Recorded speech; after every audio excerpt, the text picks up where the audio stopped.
ధరణి లోపల నేను తల్లి గర్భమునందు పుట్టినప్పటి నుండి పుణ్యమెరుగా ఏకాదశి వ్రతం వెన్నడుండగలేదు, తీర్థయాత్రలకైన తిరుగలేదు, పారమార్థికమైన పనులు చేయగలేదు, భిక్ష మొక్కనికైనా పెట్టలేదు, జ్ఞానవంతులకైన పూని మ్రొక్కగలేదు, ఇతర దానములైన ఇయ్యలేదు. నలినదల నేత్ర నిన్నునే నమ్మినాను, చేరి రక్షింపవే నన్ను శీఘ్రముగను.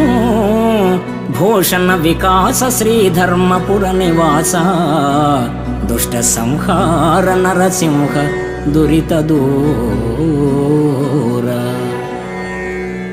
ఓ ధరణీపతి, పుట్టినప్పటి నుండి పుణ్యకార్యాలేవి చేయలేదు, ఏకాదశి ఉపవాస వ్రతాలు ఆచరించలేదు.